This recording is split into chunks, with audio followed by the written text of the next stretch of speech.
को सब्सक्राइब करें और बेल आइकन जरूर दबाएं। क्षत्रिय युवक संघ वागड़ क्षेत्र में भी अब दबे पांव बढ़ रहा है वट वृक्ष की तरह, बोले वलाई डूंगरपुर।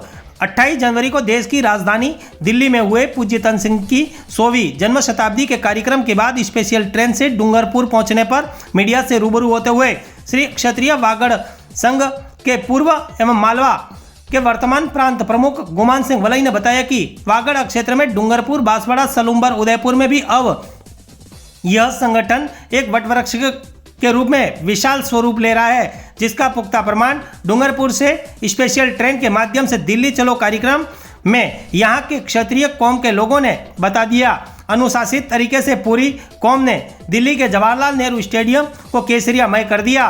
उन्होंने खुशी जाहिर करते हुए बताया कि क्षत्रिय कौम अनुशासित कौम के लिए जानी जाती है एवं मानी जाती है। वही काम राजस्थान की हीरक जयंती के बाद एक बार फिर दिल्ली में क्षत्रिय कौम के लोगों ने बता दिया। साथ ही उन्होंने स्पेशल ट्रेन से जाने वाले यात्रियों की निर्धारित व्यवस्थापकों की केंद्रीय टीम का भी आभार व्यक्त किया, जिन्होंने पूरी ट्रेन में समुचित व्यवस्था की। आखिर में वागड़ क्षेत्र के डूंगरपुर के रेलवे स्टेशन पर मीडिया से रूबरू होते हुए श्री क्षत्रिय युवक संघ के इस कार्यक्रम को लेकर क्या गुमान सिंह वलई ने देखे, उन्हीं की जुबानी एक खास रिपोर्ट। पूज्य तन सिंह जी की 100वीं जन्म शताब्दी मनाने को लेकर दिल्ली में जो एक विशाल कार्यक्रम हुआ जवाहरलाल नेहरू स्टेडियम में, जिसमें वागड़ क्षेत्र से पूरी एक निजी ट्रेन के माध्यम से करीब 2000 से ज़्यादा क्षत्रिय युवक संघ के महिला एवं युवाओं पहुँचे थे। किस प्रकार का कार्यक्रम रहा दिल्ली का, उसको लेकर बताएं।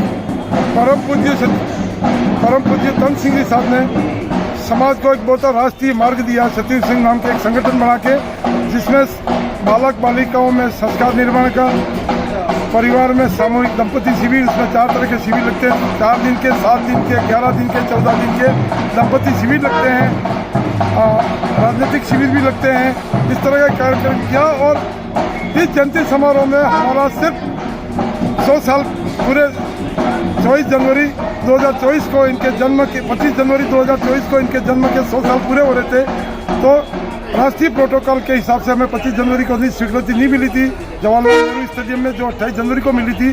तो पूरे हिंदुस्तान के समाज के लोगों ने पूरी दिल्ली को केसरिया कर दिया था। तो हमारा ये मानना है, समाज में अच्छे विचार के बालक बालिकाएं संस्कारित होकर निकले और समाज के 36 कौम को साथ लेकर, हमारे पूर्वज भी 36 कौम को साथ लेकर चल रहे थे और आज हम भी नई पीढ़ी को यही प्रशिक्षण दे रहे हैं। 36 कौम को साथ लेकर चलें और समाज में भातृत्व का, सौहार्द का वातावरण बना के सभी समाजों को साथ लेकर, इसी के लिए हमने उनका 100 वर्ष का कार्यकाल 1 साल से जयंती के रूप में मनाया, बड़े बड़े कार्यक्रम कर मनाया और उसकी 28 जनवरी को दिल्ली के अंदर एक पूर्णावती के रूप में एक कार्यक्रम लिया था क्षत्रिय सिंह ने। उसको तहे दिल से समाज ने मनाया और इसकी सराहना पूरे हिंदुस्तान ने, विश्व के लोगों ने सराहना की। यही हमारा समाज को, सभी कौमों को संदेश देना है कि क्षत्रिय हमेशा 36 कौम को साथ लेकर चला है और भविष्य में भी हमारी पीढ़ी साथ लेकर चलेगा। यही समाज को संदेश है। पिछले करीब 2 साल के अंदर एक क्षत्रिय युवक संघ का एक छोटा सा पौधा रूप था, लेकिन धीरे धीरे अब इस वागड़ क्षेत्र में डूंगरपुर, बांसवाड़ा, सलूम्बर, उदयपुर संभाग में भी क्षत्रिय युवक संघ एक वटवृक्ष की तरह बनता जा रहा है। उसके पीछे क्या कारण रहा? क्षत्रिय युवक संघ की स्थापना 22 दिसंबर 1946 को पूज्य तन सिंह जी ने जयपुर के मलसीसर हाउस में अपना कुछ गिने चुने साथियों के साथ स्थापना की थी। एक पौधे के रूप में अंकुरन पैदा हुआ था, लेकिन धीरे धीरे उसको पूरे राजस्थान में, विशेषकर मारवाड़ में ज़्यादा था। लेकिन क्षत्रिय युवक संघ में वागड़ के अंदर धीरे धीरे उस बीजारोपण के बीज यहाँ डाले गए, बरसों से थे। लेकिन जब बेजोड़ ज़मीन होता है, जहाँ पानी की सिंचाई की सुविधा नहीं हो, तो वो खेती धीरे धीरे पनपती है। उस तरह से यहाँ सक्रिय से कोई लोग कार्य नहीं कर रहे थे, न समर्पित स्वयंसेवक थे। तो धीरे धीरे, लेकिन हीरक जयंती के बाद में वागड़ में एक रूप से वो अंकुरन जो था वट वृक्ष के रूप में तैयार हो गया।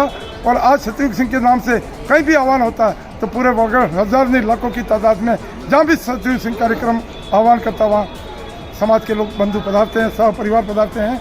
और कल भी इस कार्यक्रम में लगभग 2000 लोगों की संख्या एक विशेष ट्रेन करके और दिल्ली में पहुंचे थे और इस कार्यक्रम समापन कर आज हम लोग वापस डूंगरपुर पहुंचे। धन्यवाद।